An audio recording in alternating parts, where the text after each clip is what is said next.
신단수라든지 여기에서 이제 하늘에서 내렸다는 말씀 하시는데 제일 높은 중국 가면 3,700고지 이상 되는 태백산이 있어요. 거기에 이제 소위 말하는 그 환웅천왕이 내려오셨다는 말이에요. 해가지고 역사학자들이 거기를 가는 경우가 있어요. 태백산, 중국의 태백산.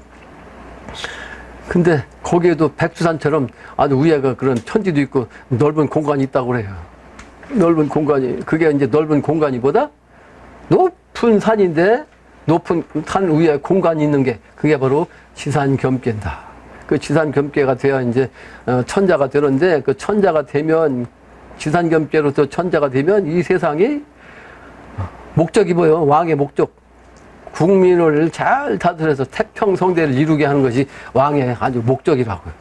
그러므로 주역에서 11궤 이게 지천태궤란 말이에요. 지천태궤. 지천태. 그러니까 지천은 뭐 아까 얘기한 지산겸계하고 비슷한데 땅이 바로 하늘이 된 거죠. 지천태는 땅이 아래 위에 있고 하늘이 땅에 있으니까. 그게 지산겸계하고 지천태궤하고 의미는 거의 비슷하죠?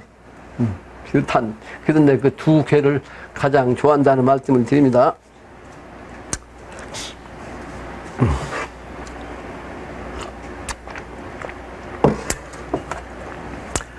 그래서 나는 그 뭘 잘못하면 영적으로 기운이 딱 느껴갖고 내가 지난 시간에 진땀을 흘렸거든. 그러니까 보니까 그게 지산겸계가 태자로 써 있어갖고 그것 때문에 내가 힘들었죠. 나는 신명견이 동해야 아주 기운을 받아가지고 나도 모르게 청산유수로 강의할 수 있는데 나는 지식 강의를 못하는 사람이에요. 지식적으로 남겨갖고 암견 그대로 시나리오대로 강의하려면 그 강의한 그 내용이 머릿속에 남아있질 않아요. 날아가 버리지. 그래서 내가 지식적인 강의를 못합니다.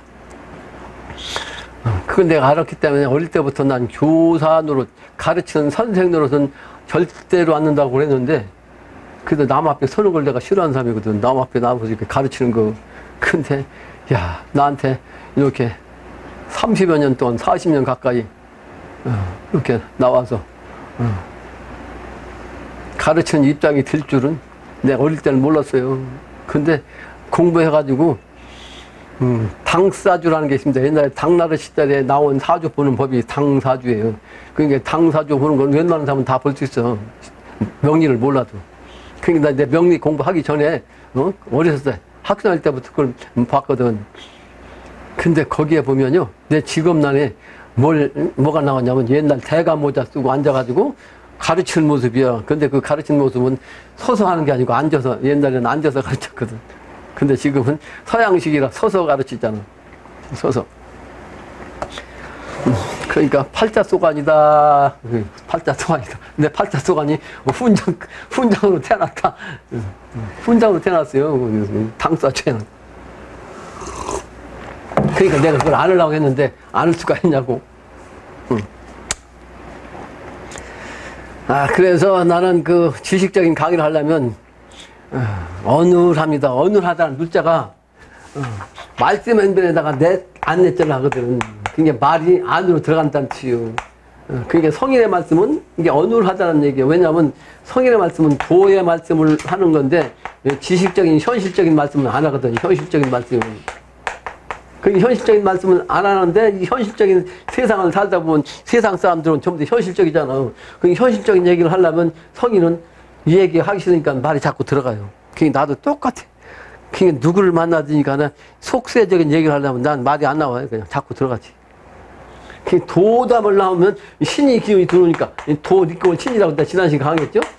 도 리꼬 신이야. 그러니까 도담을 나누면 막 신명나지. 그러면 내가 밤새는 줄 모르고 내가 밤새면서 얘기한 것도 여러 번 있습니다. 옛날 그것은 도인들 만나고 또 유학자 만나면 새벽 1시 막 4시 5시까지 꼬박 밤새워서 얘기한 적도 여러 번 있어요.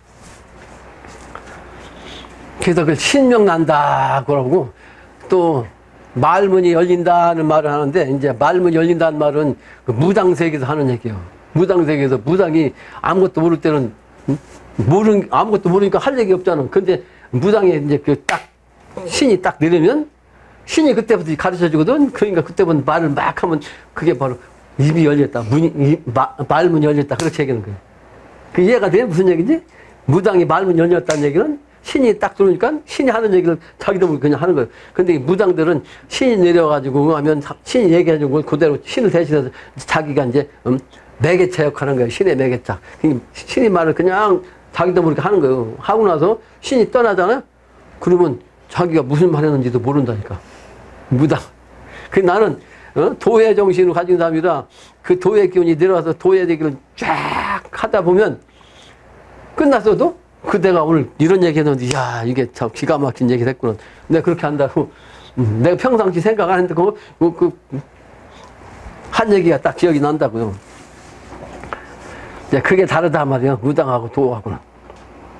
그래서 무당은 한 맺힌 조상의 한 신명이 내려가지고 그 한 신명, 한을 풀기 위해서 내려온 신명과 통하는 거고, 도는 도의 급수대로 말이지. 대통령에 급수하려면 대통령 급수하는 위치간 신명과 연결하는 거고. 군수급이면 군수급 정도 되는 신명과 통해갖고 그 정도의 차원으로 통하는 거고. 도의는 그래서 천차만도이다. 근데 그걸 비유를 얘기하면 군대로 말하면 무당은 병사들이 무당이요. 병사들 무당이요. 그러니까 지휘관은 자기 아버지지. 병사한테 제일 의사는 뭐예요? 소대장이 제일 아버지. 소대장이 하나인 대로밖에 못해요. 병사는. 근데 장교는 소위급 이상이야. 그러니까 소위급은 장교인데 그 병사들을 부리는 거예요. 그 소위급 되면 자기가 들고 있는 병사만큼 신을 부리는 거야. 중대장 되면 중대장 되는 만큼, 사단장 되면 사단장 된 만큼, 그래서 사령관이 되면 사령관 된 만큼 사람을 다 거느린 거예요. 그래서 이번에 그 개벽 때는 신장들이 나와가지고 신장도 급수가 있어가지고 그러니까 사령관급이다, 아니면 군단장급이다, 아니면 사단장급이다, 아니면 연대장급이다, 이게 딱 정해진다고요. 그 능력들이. 그러니까 사단장급 아니면 사장관급 되면, 총사령관급 되면 그 사람이 다 움직이니까 공덕이 제일 큰 거지. 그러니까 분대장 쯤밖에 안 되면 죽어라 하고 다니면서 분대장 노밖에 못 하니까 그만큼밖에 안 돼. 죽어라고 뛰어도. 격이 그렇다 그 말이죠. 78의 상수입니다. 78 상수. 78의 상수는 78을 갖다 2로 나누면 39가 나옵니다. 39의 정신. 그래서 39의 정신은 증상께서 39세가 되시던 해에 어천하셨어요.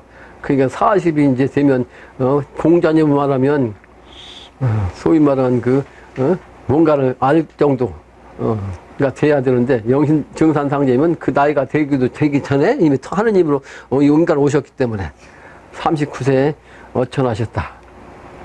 또 하나는 완성수, 하느님의 기운으로 내려온 13수, 13수하고 만물의 근원인 물의 기운인데, 물의 기운도 이제 체인 6을 통해서 6으로 곱하면 13 곱하기 6이 되면 역시 78 상수가 됩니다.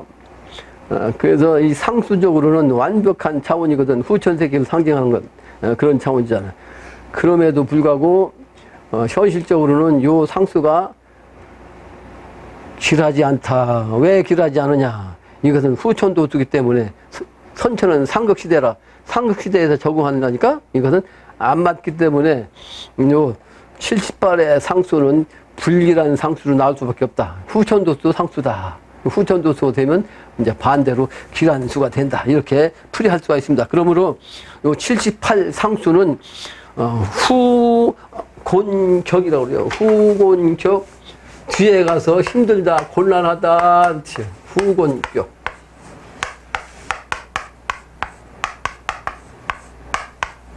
그러니까 사람은 선천에 성공하는 것보다 말년에 성공하는 것을 더 선호합니다. 왜냐하면 말년이 더 중요하잖아요. 말년이. 그러니까 선천은 고생은, 젊어서 고생은 사서도 한다는 말이 있어요. 왜? 그 고생을 통해서 노하우라고 하거든. 요즘 애들은 노하우. 그 노하우를 통해서 성공할 수 있거든요. 그래서 선천에는 먼저 고생부터 하는 게 좋다. 이렇게 얘기를 해요. 만국풍상을 다 겪은 사람이 누구다? 성인들이요. 성인들. 이 성인들은 만국풍상 겪지 않은 사람이 아무도 없습니다. 특히 이게 석가 부처님 오늘 또 오면서 그 얘기했는데 석가 부처님은 왕자로 태어나셨어요. 왕자. 그러니까 자동적으로 편안하게 말이죠. 공부를 해가지고 장차 왕이 될 뿐인데 아주 어린 시절에 바깥 구경을 한번 나갔는데 상해가 나가거든. 근데 저 상해가 뭐냐고 그러니까 사람이 죽어서 저거 그냥 떼미고 가는 거라고 하니까 그 죽으면 어떻게 되니까 땅도 막 파묻는다고 하니까 이 충격받은 거야. 예수님 왕자가 사람이 죽어갖고 땅속에 들어간다. 그러니까 상상되지 못한 이게 이제 충격받았고 왕이고 뭐고 앞으로 그래가지고 출가했어. 출가. 그래가지고 설산고행을 했다고 그러잖아요. 설산은 아주 그냥 눈밭에 에베레스트 산이 그 설산 아니에요. 그 산을 원래 그 돈은 산에서 나오거든. 산에서 정신세계는 산에서 나와요. 그 우리 민족은 산의 민족이라고 그랬잖아요. 그러니까 설산에서 그냥 고행을 한 거예요. 그러니까 왕자로 되는 사람이 설산 고행했으니까 얼마나 고통을 치렀겠어요. 그러니까 그 고행 속에서 그런 데다가 이제 보리수나무 밑에 앉아갖고 49일 동안 아무것도 먹지 않냐고 말이야. 이렇게 아주 그냥 갈비뼈가 다 드러나고 그냥 골짜기 살이 쏙 들어가고 광대병원 나오고 막 이렇게 그렇게 공부해가지고 깨달은 거예요. 그게 죽음의 경계를 초월한 거지. 일반사가 죽죠. 일반사 같은 49일 동안 굶을 수가 있냐고. 그래서 젊었을 때는 고생을 했지만 성인으로 3000년 동안 숭배를 받잖아요. 그죠? 3000년 동안 성인으로 받들잖아요. 지금도 절간에서. 그러나 나이 먹어가지고 고생하면 그건 사느니만 죽느니만 못한 거지. 나이 먹어서. 나이 40이 넘어서 고생해봐. 처자식에 굶기고 처자식한테 버림받고 처자식도 없이 그냥 고생을 한다고 생각해봐. 얼마나 고통스럽겠나. 그래서 후곤격은 아주 흉한 거죠. 그래서 이거는 만년 불행수요. 만년 불행수.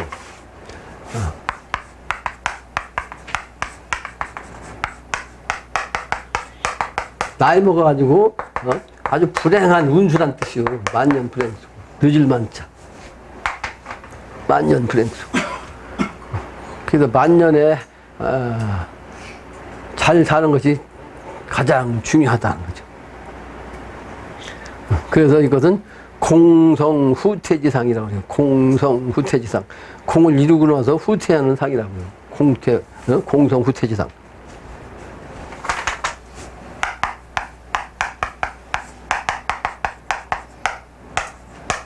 물러갈 때자.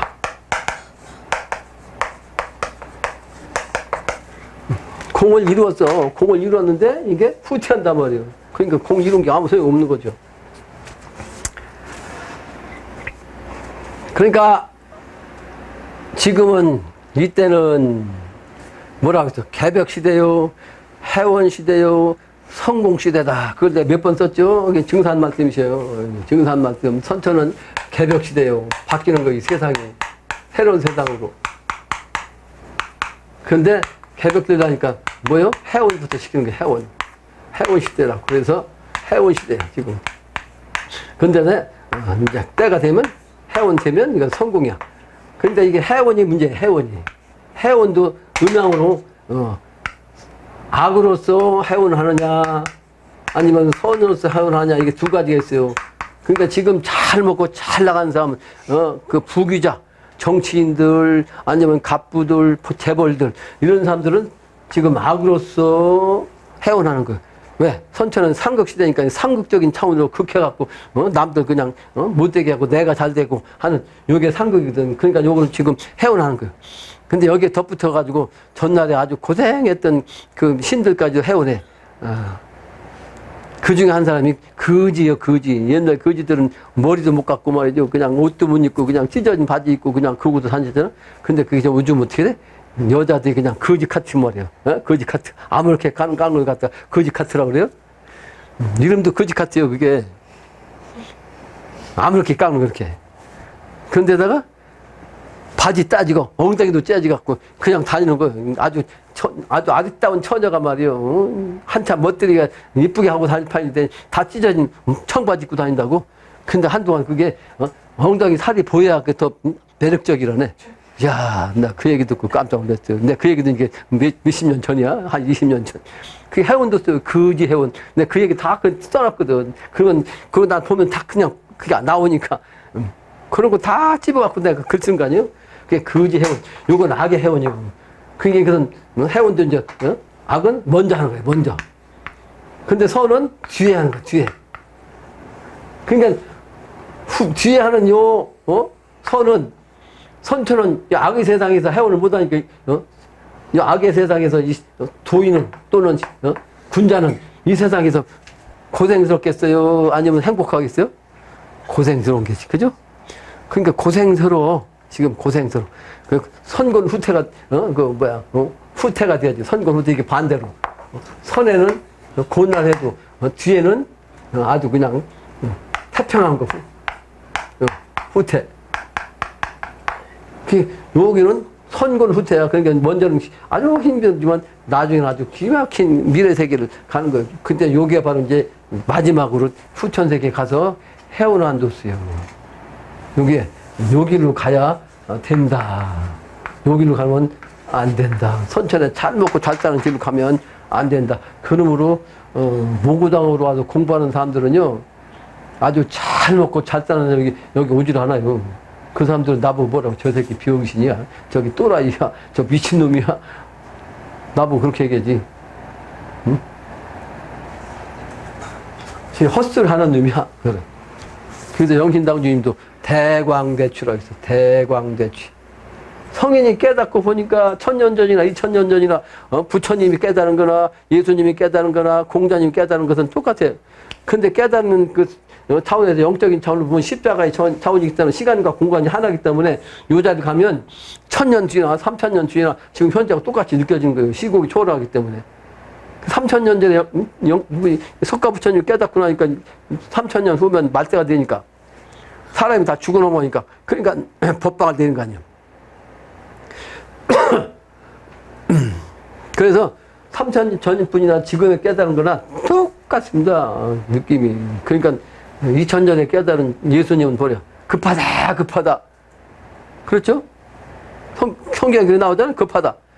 그런데 우리나라에서 깨달은 분 중에 그 원효대사는 1400년 전분인데 그 양반도 급하다 그러게 한 거예요. 급하다. 1400년 전. 지금은 진짜 급한 거예요. 지금은. 그래서 후천도수가 돼야 완성수로서 좋은 수가 78인데 선천에는 반대 삼국시대이기 때문에 앉았다. 그리고 해운시대라 지금은 성인이 될 진이는 지금은 곤란할 수밖에 없다. 요게 이치다 하는 것을 오늘 모두로 삼겠습니다. 그래서 후천세계로 나갈 사람은 때가 되어야 해원이 된다. 그래서 지금은 곤란한 것이 정답이다. 곤란하지 않고 지금도 잘 먹고 잘 살라고 하면 도종놈 심보로 선천 해운도수로서 후퇴가 아니고 후곤이 된다 하는 것이 오늘 후곤격의 의미입니다. 본문을 보겠습니다. 163쪽에 작은 가로 4번의 관련괴의 해석입니다. 동그라미 1번. 관련괴에서 첫 번째가 도전괴요. 뒤집어지는 괴죠. 도전괴. 그런 이 도전괴가 되면 이게 뭐가 돼? 뇌지예가 돼. 뇌지예괴. 산을 갖다가 뒤집어 놓으면 집게는 뭐 곤괴는 똑같죠. 뒤집어 놔. 그러니까 그냥 곤괴.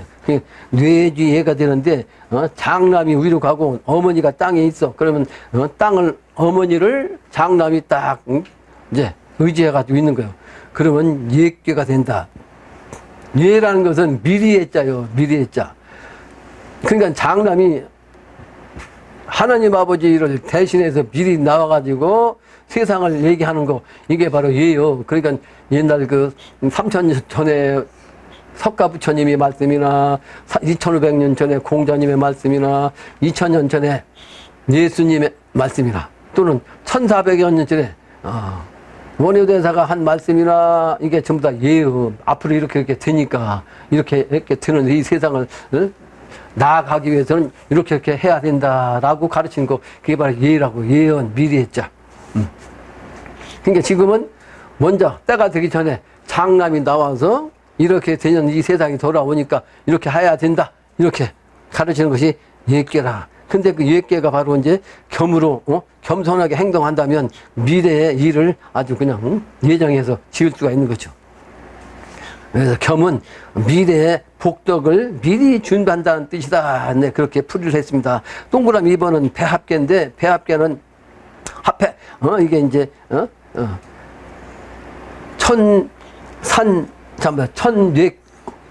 그러니까, 천이 위로 가고, 그러니까 쥐가, 천으로 바뀌고, 그러죠? 산괴가 뇌로 바뀌고, 그래서, 천택리가 된다고. 밑에는 천택리야, 천택. 그러니까 산이 택으로 바뀐 거예요. 고는 천으로 바뀌고 산은 택으로 바뀐 거죠. 그러면 천택리가 된 거죠. 그러니까 리라는 것은 이력사란 리라고, 밟을 리자, 내가 경험한다는 거. 그런 리는 그래서 외적인 예의 이행이니까 내적으로는 겸손하고 외적으로는 예로서 행한다는, 행하면 천하사의 군자의 도를 이룰 수 있다. 그런 뜻으로 제가 풀이한 거예요. 동그라미 3번은 호계인데, 호계는 가운데 거만 위아래 빼고서 가운데 거만 갖고 따진다 그랬죠. 그러면 뇌수해가 된다 그랬냐. 뇌수해가 된다. 뇌수해가 되면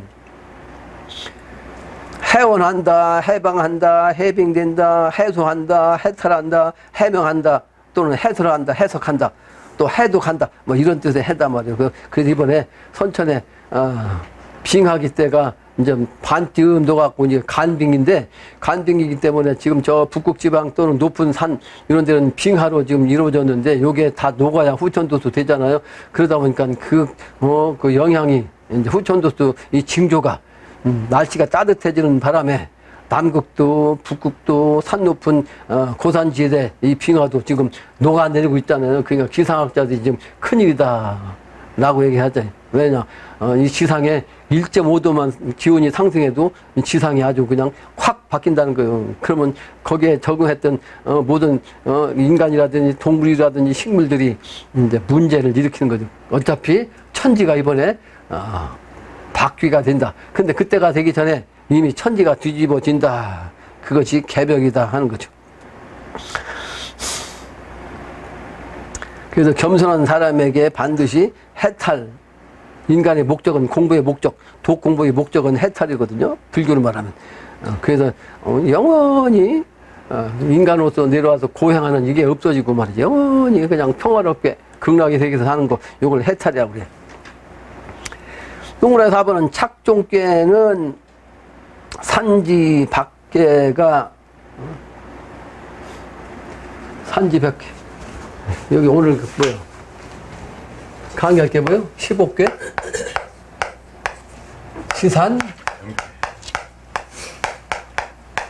시산경계람.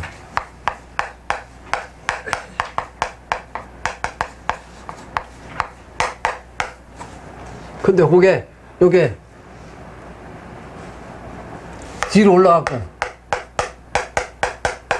이게 바뀐 거죠. 요렇게 우양 이렇게.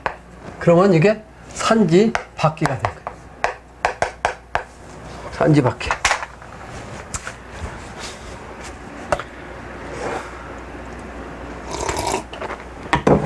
사실은 오늘 아침에 내가 아침마다 괴를 뽑는데, 오늘 아침 괴가 산지 밖에 저 상효가 동해있어요. 상효, 이 제일 꼭대기. 그러니까 박이라는 것은 막 그냥 내친다는 뜻이거든. 이게 탁 내치는 거.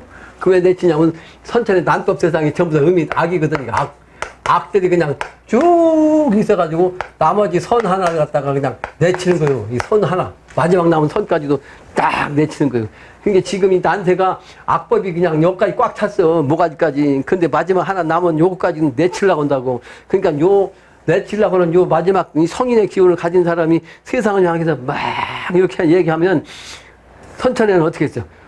최소원 선생이라든지 증산, 강증산, 상지라든지 영신당주면 전부 다 어디 끌려가가지고 어떻게 했어요? 죽게 고민당했어요. 그 옛날 2000년 전에 예수님도 이렇게 내려오셨는데 그 관에 끌려갖고 그냥 십자가에 못 박혀서 말이에요. 쌩으로 죽게 했잖아요. 그게 바로 요 악의 기운이 하나 있는 선을 갖다가 성인을 갖다가 내치는 그 백개입니다. 예수님도 당한 것이 저 박개하고 똑같은 거예요. 근데 요 제일 꼭대기가 박인데 요 제일 꼭대기에 있는 박이 중생 소인 같으면 아주 흉한 게 됩니다. 흉한 게. 그래서 중생한테 이게 떨어지면 소인 멸신이야. 소인은 몸이 아주 없어져. 멸신. 소멸한다는 멸자. 몸이 신자. 몸이 소멸해버려요. 그래서 소인 멸신에 공연 방로로다. 공연히 그냥 냈죠. 려가 뭐냐면 집이란 뜻이 집. 옛날 풀로 지은 집. 그러니까 우리 내가 어릴 때만 해도 집으로 지은 집. 요게 바로 려야. 그러니까 그 집을 갖다 탁 깎아서 버리는 거. 깎을 박자거든. 공연히 집까지 깎아서 없애는 거. 이게 바로 이제 소인에게거든. 근데 이게 군자 같으면요. 군자 제 중에 군자는 제 건널 제자 중생 중자 중생들 제도시켜요. 그러니까 석과 등려한다. 아주 석이라는 것은 석사라고 하는 석자 클 석자요. 그러니까 과는 과일 같다. 과일이 아주 큰 과일을 과일을 따가지고 어떻게 등려 술에다 실는 거지. 그러니까 과일도 아주 그냥 큰 과일을 얻었는데 거기다가 뭐가 있어? 옮길 수 있는 수레까지도 얻었어. 그게 바로 석과 등여라고 그래요. 수레였자. 그러니까 군자하고 소인하고는 완전히 반대다. 그래서 오늘 마지막에 관련계에서 동그라미 3번은 혹계다 말이에요. 참, 착종 객계 4번, 동그라미 4번 착종계로서 산지 밖계다. 그러므로 중생이면서도 천자가 되지 않은, 천자는 딱 한 사람밖에 없어요. 한 사람밖에 없는데, 개뿔이나 말이고, 가보잡은, 가짜판, 소위 교주들이 뭐요? 교주들이 가짜판으로 지가, 산지 밖에서 제일 꼭대기라고 그래. 그러면 이번에 다 내쳐집니다. 내쳐져.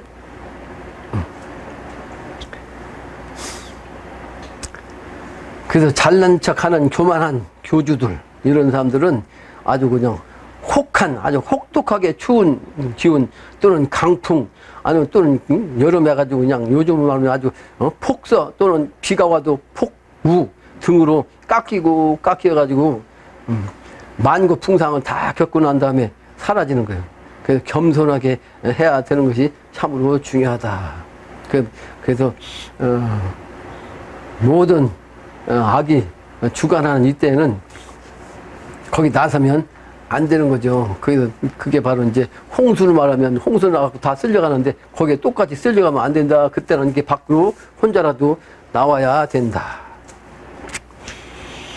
그래서 지금 기존의 종교가 전부 다 쓸려가는 홍수의 물결인데 거기에 다 휩쓸려 가고 있는데 거기에 빠지면 안 된다.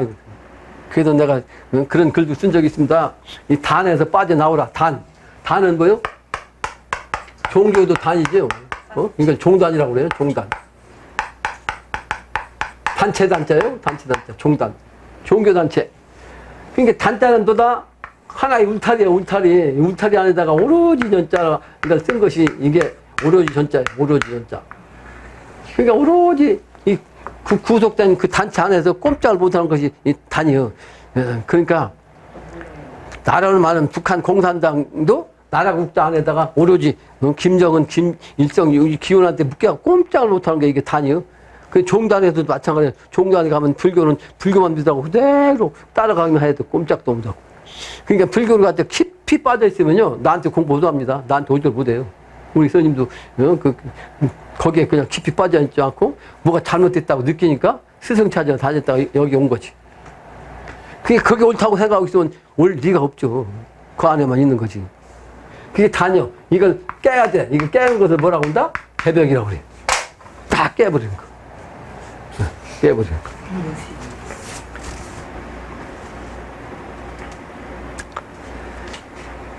그래서 모든 종단에서는 깨져 나와야 된다. 종교에 빠지지 마라. 내가 믿는 건 인정한다.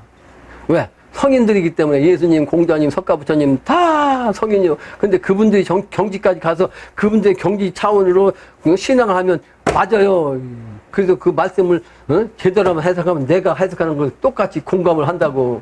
근데 그 공단에, 단에 막혀갖고 말이지, 거기서, 그것도, 또 따로따로 정해져 있잖아. 교회마다 다 목사가 따로 있잖아. 그러니까 교회마다 그 목사의 기운에 맞춰서 그 목사한테만 가야 돼요. 그 목사한테 그 절에 묶여갖고 꼼짝을 못 하는 거죠. 그 다른 말은 이 부정. 그 다른 말은 이제 선입자는 퇴한다. 먼저 어디 그냥 매여 있으면 퇴하고 만다. 끝나고 만다 말이에요. 퇴한다는 이번에 죽는다는 뜻입니다.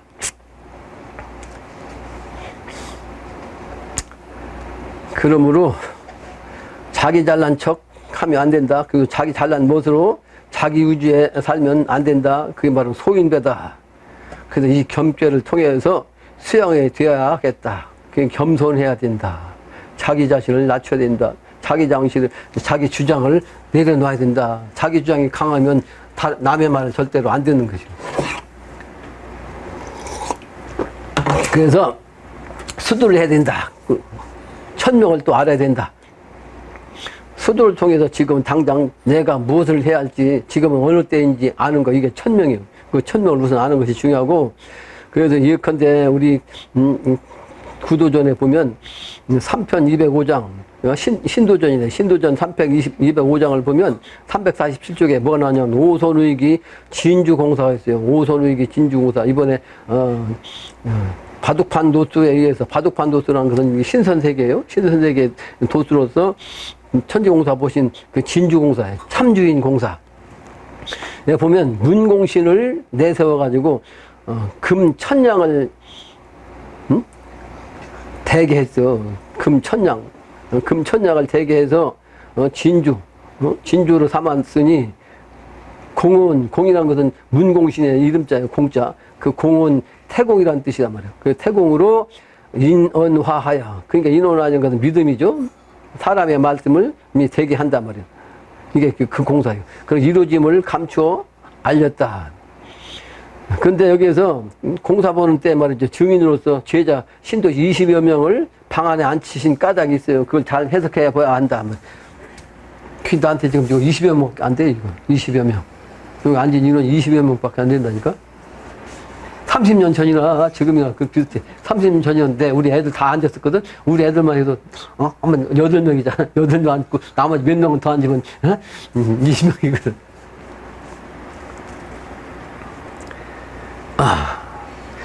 그리고 그 진주란 건 참주인이기 때문에 참주인을 닮아갖고 참주인 노릇할 사령관들이 아무나 되는 게 아니다 하는 얘기예요. 아까도 내가 그 얘기를 강조했는데, 아무한테나 이 구원을 줄 수가 없거든. 그러니까 가리는 거지. 잘못하는 사람은 격이 안 되면 내가 그냥 한 방 때리면 나가 떨어져. 그 격이 되는 사람은 10번 맞아도 그냥 있지. 10번 맞아도 끝까지 가는 거지. 끝까지. 그래서 깨달아 갖고 이제 큰 인물이 되는 거죠. 가지치기를 계속하면 동량이 되는 거지. 가지치기 한 번 딱 쳤다고 아프다고 가버리면 안 되는 거죠. 10번을 치더라도 동량을 위해서 친 거라고 아주 그냥 기쁘게 받아들이면 그야말로 동량이 되는 거죠.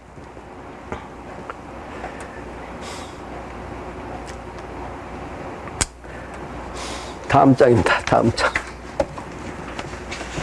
164쪽.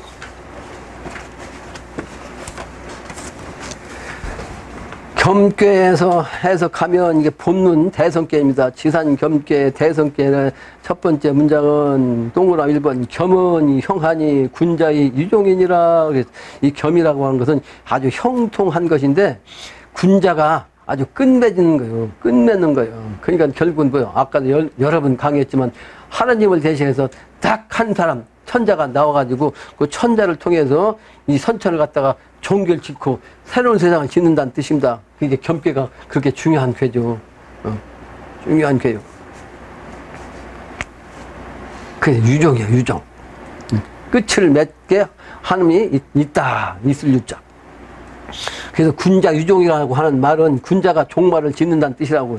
그 유종이라는 말은 다시 뭐요?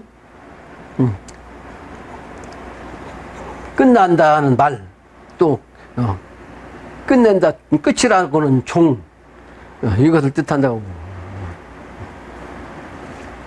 이번에 그래서 선천이 이제 끝을 냅니다. 끝을 내. 종교를 짓는 거예요. 그래서 예수님의 제자 중에서 펜모스 성 가가지고 죽을 때까지 그냥 이마를 그냥 땅바닥에 지니기면서 맞박이 막 이렇게 될 때까지 기도를 한 사람이 누구요? 그 양반이 요한계시록을 쓴 사람은 거기 그 얘기를 내가 가끔 쓰잖아. 나는 보았노라 새하늘 새 땅을 말이요. 그게 개벽이요. 개벽. 새하늘 새 땅. 미래세계. 신천지. 그게 신천지란 교회도 있잖아요. 신천지란 교회. 근데 거기 가짜라고 신천지 교회. 예수님 말씀만 갖고서 종교장사는.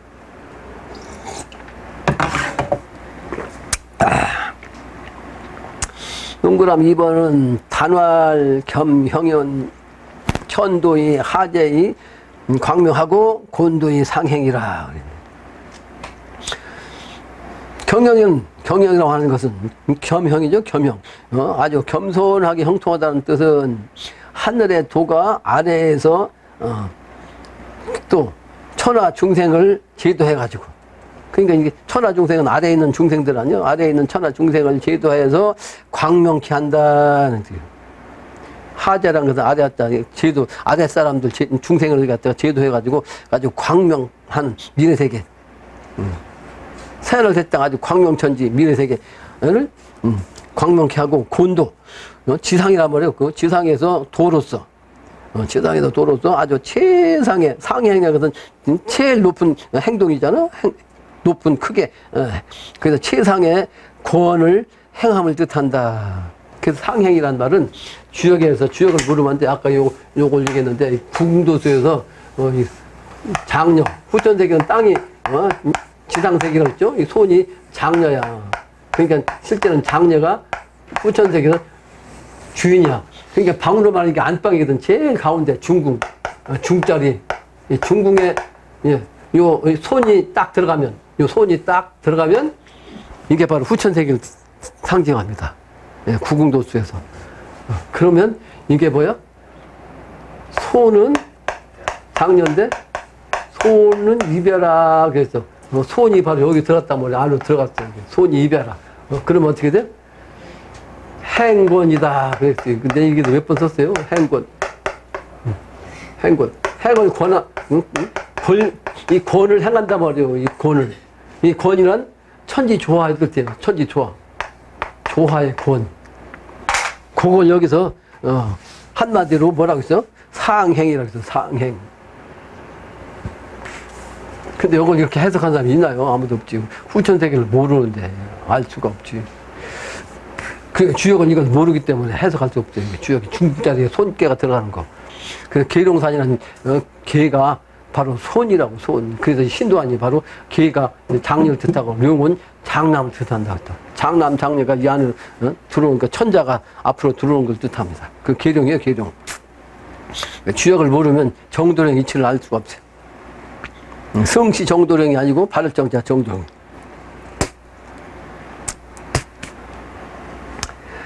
그래서 하재 이 광명이란 말은 속인 가운데서 아주 아랫사람, 다른 말로는 저 아랫사람 서민이요. 서민 가운데에서 대인이 나와가지고 하늘의 도로서 천하를 아주 광명케 한다는 뜻이기도 하다. 내가 그걸 붙였잖아요. 내가 이때 이 글을 쓰면서도, 야, 내 신명노름이다. 신명기운 갖고 쓴 거거든, 이거.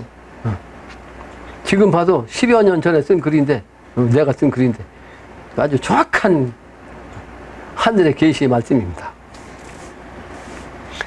동그라미 3번은 천도는 휴영이 익겸하고 지도는 변영이 유겸하고, 또 귀신은 해영이 복겸하고 인도는 악영이 호겸하나니. 밑에까지죠. 겸은 존이 광하고 비불가 유인이 군자지 총야라. 그렇죠. 앞에 총인 여기까지 이제 그 문장이 다 연결돼서 나오잖아요. 그 3번에. 그러니까 이게 뭐냐, 천도의 휴영이 익겸이라고 하는 것은 천도는 많은 데에서부터 헐어내 가지고 겸손한 대로 더한다는 뜻입니다. 더할 육자, 겸할 겸자. 아주 겸손한 대로 더한다. 그건 휴는 무슨 휴자냐면 이건 어지러울 휴자예요. 어지러울 휴. 그러니까 영은 찰령자거든. 아주 그냥 어지럽게 꽉 찼단 말이야. 많이 꽉 차 있어. 그걸 갖다가 많은 데에서 그래서 헐어내갖고 휴는 이제 줄이는 거거든. 아주 가득 찬 걸 갖다 꺼내가지고서 익점 겸손한 데다 도와준다. 그러니까 선천에 겸손해갖고 가난하게 이제 순석에 산 사람은 지금 당장 고운하지만 이 신도의 이런 기운으로 아주 있는 걸 갖다 다 이제 겸손한 그 사람, 순주한 그 사람한테 준다고. 그게 무슨 얘기냐면 다른 얘기로 다시 설명하면 후천세계는요, 인간이 시종자만 남기 때문에 인간이 이파리 노릇, 줄거리 노릇 한 사람들은 이번에 딱 없어져요. 그러면 이 지구가 80억 인구인데 80억 인구가 거기 사라져. 시종자만 남고. 그러면 이게 80억 인구가 살던 이 물질 세계, 이게 많은 물질들이 어디로 가? 소수인 군자들한테만 가지. 그래서 미래 세계는요, 황금이 땅바닥에 있어도 안 주워간다고 했어요.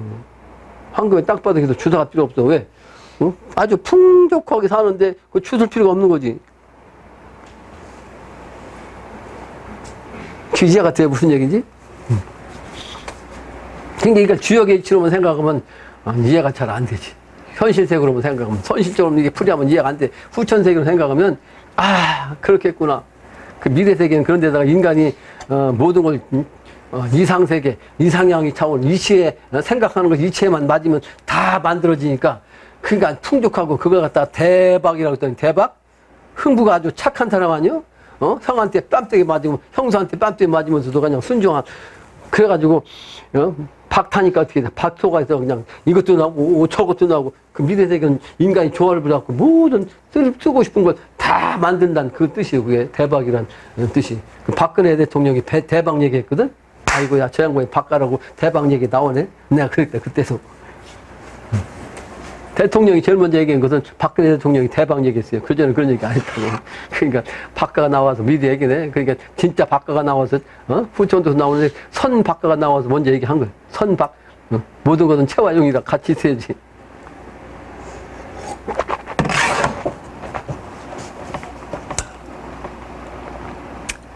또 사람의 돈은 과욕을 부리는 자를 미워하고, 이거 악이라는 건 사실은 악이 아니고 오야, 오. 근데, 미워하는 사람이죠. 그러니까 미워할 오자로 봐야죠. 인도는 악영이 아니고 오영이라고 읽어야 되겠네. 오영이. 그래서 사람의 돈은 아주 과욕을 부리는 자는 미워하고,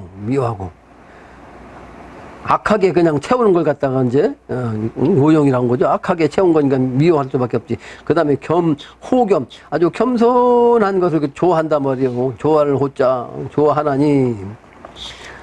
그래서 겸은 동그라미 겸입니다. 동그라미 겸은 아주 존이광하고 아주 높고 광명한 것이요. 그러니까 겸손한 것이 그렇게 좋단 말이에요. 존이광이요. 겸손한 것이.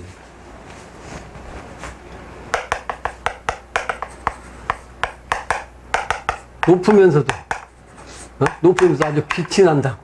아주 높고, 또 아주 빛이 나니까 얼마나 좋냐고, 이게, 음양으로. 이 겸이 그렇단 말이에요, 겸이. 그러니까 겸손하라. 늘 그러잖아요, 겸손하라. 그런데 도 공부를 해가지고 조금 뭘 깨달은 사람들은 시간 방제 갖고 말이에요. 지가 제일이라고 그러지. 전부 다 똑같아요. 도인들, 자칭 도인하는 사람들 만나면 지가 제일이야. 그냥 헛거예요, 전부 다.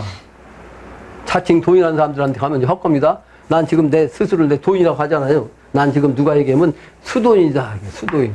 도를 지금 닦고 있는 사람이다. 수도인. 그러니까 지금도 정한수 모시잖아, 정한수. 내 공자님보다 내가 더 살았거든. 공자님이 73세 잡고 했는데 난 공자님보다 더 살았는데 아직도 정한수 올린다고 지금도.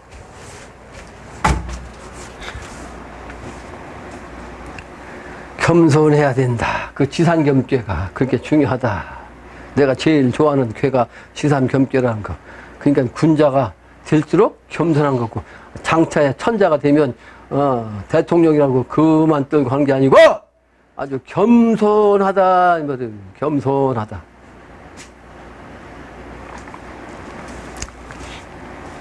또 비불가유하니 아주 낮은 데 있어도 어느 누구든지 이게 넘보질 않아요. 넘볼 유자요. 넘볼 유자 유는 넘보지 않으니 군자지 종야라. 그래서 군자로서 말이죠. 최종적으로 나오는 것이 겸이다. 그래서 최종적으로 이번에 나오는 인물이 겸괴로서 겸손한 그런 인물이다. 그러한 뜻입니다. 그래서 내가 늘 강조하는 거예요. 내가 건방 들어갖고 내가 호통쳤더니만 그만둔 사람 있잖아. 새벽에 일어나면 제일 먼저 내가 쓴 글을 읽고, 그걸 여러 번 글을 읽고, 그리고 나한테도 쫓아다니면서 공부하고, 산에 다니면서 풍수지도 공부하고 그랬고, 그런데도 불구하고 내가 세 번 한 번 혼냈더니만 건방기가 사라지지 않고 주장하기 때문에 혼냈더니만 세 번 혼내니까 탁 떨어져 나갔어. 여기 살다가 나 때문에 여기 이사 와서 살다가 집 짓고, 집 팔고 나가버렸어. 그래서 자기 자신을 주장하고 자기 자존심을 내세우고 겸손하지 못하면 끝장이에요. 끝장. 이게 겸죄에서 가르치는 거예요. 이 주역 겸죄에서. 내가 하는 얘기가 아닌데 내 평상시 내 정신이면서 정신이 그대로 주역에 그냥 나와 있잖아요. 그러니까 옛날 성현 정신이나 내 정신이나 똑같지 그러니까. 그래서 비불가유란 말은 아주 겸손한 것은 낮은 듯 하지만 아주 뛰어넘을 수가 있다. 그러니까 가장 낮은 자세로 겸손한 것 같은데 그 겸손함이 사실은 뭐다? 천하를 다 뛰어넘는 거예요. 누구를 다 통치할 수 있는 거야. 왕이 돼갖고. 그 겸손한 정신으로 이 정치하는 걸 누구든지 그 싫어하는 사람이 없지. 그러니까 다 따를 수밖에 없는 거예요. 넘을 유자, 뛰어넘을 유자, 넘을 유자, 이게 유자. 그래서 발족자가 들어간 거예요. 동그라미 4번입니다. 상활, 지중, 유산이, 겸이니, 군자 이하야. 세다 익과하야 식물 평시 하나 아니라 상전에 이르기를 땅이 산 가운데 함이 한 것이 겸이니 군자가 이로써 말이에요. 이로써 이 쾌상으로서 모여가지고 마늘 따자 이게 그러니까 쇠자가 아니고 모을 붙자예요. 모을 붙자. 쇠자가 아니에요. 모을 붙자네. 모을 붙자. 부다 이과요. 부다 이과 다시 설명합니다. 부다 이과 이게 아주 모은다는 뜻입니다. 많이 모아. 그래서 모여 많은 것에서부터 덜어가지고 관은 이제 적을 것 같아요. 덜으니까 적어지는 거죠. 덜어서 적은 곳에다가 더하여가지고 만유가 저울 때 타다. 그러니까 칭이라는 것은 여기서는 저울 때 칭자요. 저울 때 칭자. 그 모든 많은 것을 갖다가 저울 때 달아가지고 균형을 맞추듯이 아주 평평한 평자 균형을 맞춘단 말이에요. 맞추듯이 고르게 베푼다. 그런 뜻입니다. 그러니까 왕의 위치가 아니면 할 수가 없는 거지. 낮은 사람이 겸손해봐야 겸손한 것이 별로 표가 안 나잖아요. 그런데 왕이 겸손한데 그 겸손함 속에서 이와 같이 아주 공평무사한 군자의 정치로 이 세상을 다스리는 걸 뜻합니다.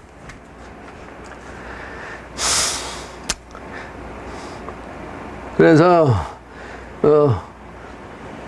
가로 2번입니다. 초육 효와 유기효네요. 초육 효와 유기효.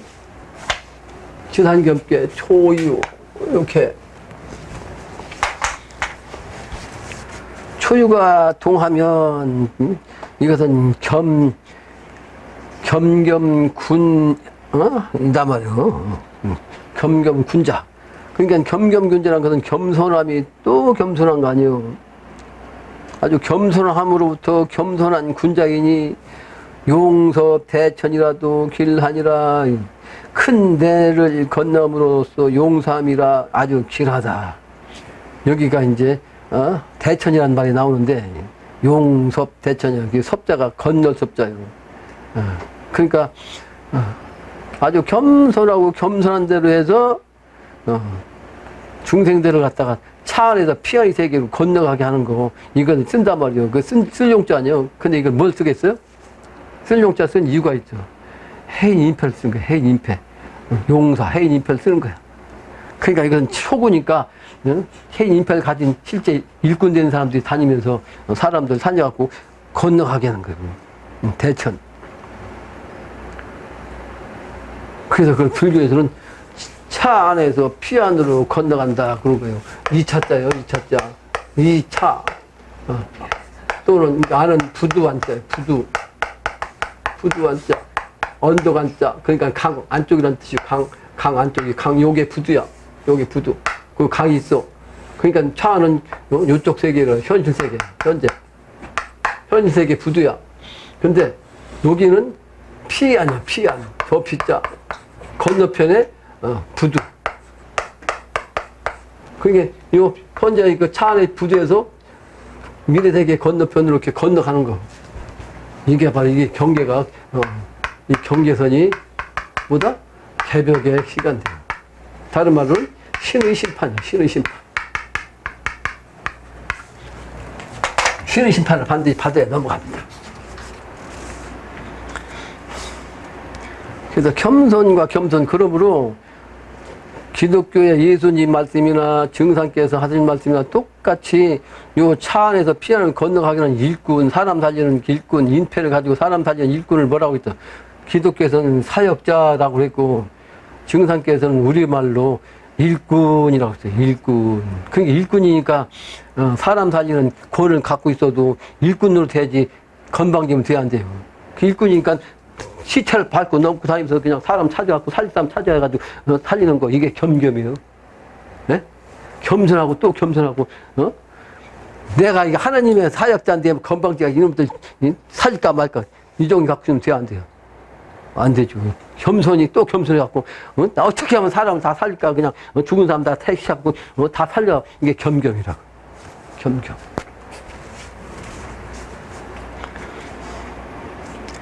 동그라미 2번 상활 겸겸군자는 비자목녀라. 겸겸군자란 말은 낮은 데에서부터 이다 말이야. 낮은 데서부터 자목이요. 자목. 비는 낮을 비자예요. 자목. 야, 그러니까 여기 모구당이라는 이름이 의미가 있죠. 자목. 스스로 기른단 말이에요. 자목. 모구당이라는 이 목자가 기를 목자예요. 근데 이것은 사실은 뭘 기르냐면 가축을 기른다는 뜻이에요. 가축을. 사람을 기르는 것은 기름 목자 쓰잖아요. 근데 왜 가축을 기른, 기름 목자 썼겠어요? 지금 말세가 되면 인간이 금수 세상이에요. 금수 세상. 그러니까 금수를 비유한 거지. 옛날 성인부터. 근데 내 모구당이라고 했잖아요. 그리고 소가 이게 비결이거든. 비결. 그러니까 소는 가축이니까 가축을 기르는 것 같다가 사람이 기르는 걸 육자 쓸 수가 없잖아. 그래서 목을 쓴 거지. 모구당. 그래서 자목이요. 자목.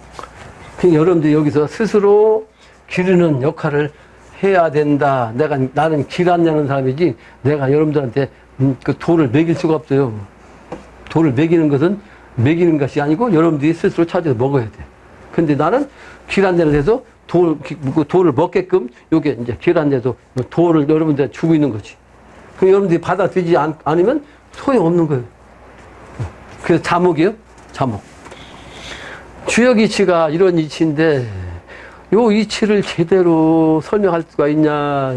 상제님의 도맥, 미래세계의 정신, 요 차 안에서 피안을 건너가는 이치에 부합되는 요 주역 강의를 할 수가 있냐. 그러므로 영신당진 이 판에서 이 주역 공부, 주역 강의를 하는 거예요. 그 증상께들은 그래서 주역은 개벽할 때 쓸 글이다. 주역을 보면 나의 일을 알리라. 그 전부 상녀님의 일을 여기서 내가 지금 끄집어내서 풀이하잖아요. 근데 다른 판에서는 상제님의 말씀을 이렇게 끄집어내서 이 표현을 못 하잖아요. 왜? 상제님을 모르니까. 증산 상제님은 그냥 사이비 종교판이니까 모른단 말이에요. 자목이 아니라. 다른 말은 비자목이란 말은 양의 목동이 앞에서 기르는 것이다 아니라 뒤에서 기르는 것이라는 뜻한다. 뒤에서 기른다는 얘기는 뭐예요? 양은 원래 미는요 고집이 세요. 고집이 세갖고 양을 묶어갖고 앞에서 땡기면 빡 안 가려고 그래요. 예? 땡기면 안 가려고 땡긴다 그래. 그러니까 어떻게 돼? 뒤에서 이렇게. 그러니까 개를 가지고도 개보 쫓아오면 막 뒤에서 물으면 가는 거지. 예? 억지로 끌고 가는 게 아니단 말이에요. 그러니까 나는 억지로 끌고 가는 사람이 아니에요. 억지로 끌고 가는 사람이 아니라. 오는 사람만, 내가 반기고, 오는 사람, 가는 사람도 막지 못한 거예요. 가는 사람 어찌 할 수 있지?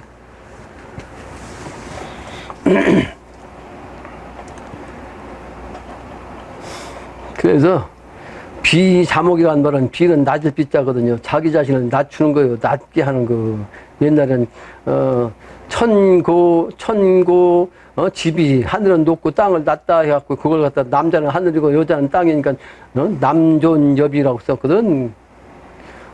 남존여비가 아니고 남고여비라고 해도 안 되는데 그 비는 낮을 비자예요. 그 여기서 왜 비목이냐? 자기 자신을 낮추란 뜻이에요. 그래서 내가 굴기자는 능처중이다 그랬죠?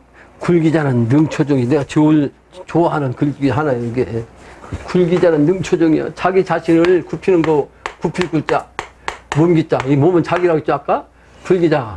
굴기자가 바로 능처. 능이 이 처는 고쳤다는데 이게 처신이라는 뜻이죠. 처신하는데요. 누구하고? 대중들하고.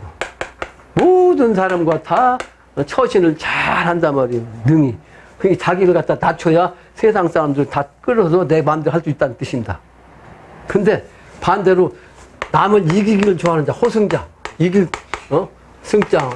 좋아하는 호자, 호승자는 뭐야? 반드시 뭘 만나? 적을 만나요. 반드시 나보다 강한 자를 만난다고. 필요적. 도적을 만나든지 아니면 적군을 만나든지. 필요적. 그러므로 자기 자신을 낮추는 거 이것을 우리 군자들은 말씀했고 군자의 말씀을 유학자들이 어릴 때부터 잘 배운 것 같은데 그 자들이 말이야 옛날 출세하면 자기 자신을 낮춘 것이 아니고 출세한 그 권한 갖고서 월권 행위하고 말이야 못된 짓 하고 그래가지고 유교가 정치한 우리나라 판이 소위 개판 돼가지고 말이죠 일본한테 당하고 말이야. 에? 지금은 서양한테 당하고 그러잖아.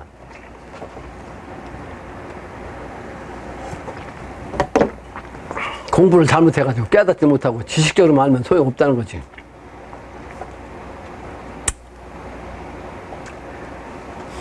그래서 유기는 명겸이니 정콕이라니라. 그 명겸이라는 명자는 울릴 명자, 울명자, 울리다 또는 울다. 새조가 그 입구를 했으니까 새는 쪼잘쪼잘 그냥 하잖아. 에? 새가 맨날 그냥 소리 지르잖아. 새는 앉아갖고 서로가 그냥 쪼잘쪼잘 그러는 게 그래서 새가 입을 가렸다는 것은 울명자, 울릴명자야. 그러니까 명겸이라는 건 뭐요? 겸손함으로써 이름내 아주 그냥 이름내. 왜냐하면 가운데 자리이기 때문에 이렇게 중자리. 예. 하늘과 땅 사이에 중자리가 딱 있으니까 요 자리가 가니까 어떻게 돼? 겸손함이 그 중자리에 딱 들어가니까 아주 그냥 이름을 날린 거지. 그래서 아주 고들정자. 아주 곧게 해갖고 길한 거 중심자리 딱 쓰니까. 그러면, 지풍승계가 돼가지고 그냥 올라가는 거죠. 그래서 이 명겸이라는 것은 아주 바르단 말이에요. 바르고 길하다. 그 명겸이라는 말은 내가 코끼리의 울음으로 비유를 하거든요. 코끼리의 비유로. 왜냐하면 코끼리를 갖다가 군자로 보기 때문에 군자, 성인의 울음소리. 그러면 코끼리는 순해서 상대방을 갖다 공격하는 그런 그 동물이 아니잖아. 근데 덩치가 크고 힘이 있으니까 호랑이든 뭐 사자든 가면 그냥 다 비키잖아. 에? 그리고 안 비키잖아. 꽝! 그러고 울면 비키지.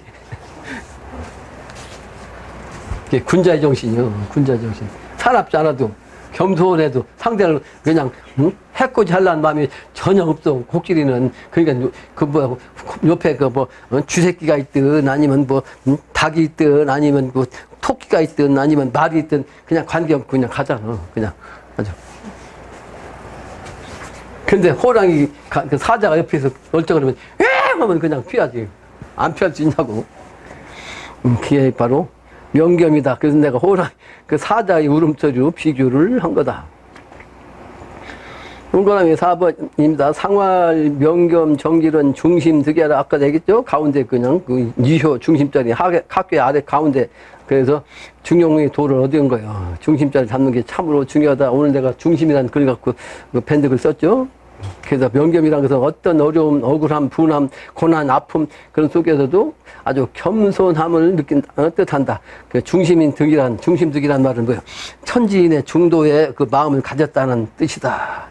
오늘 여기까지 하겠습니다.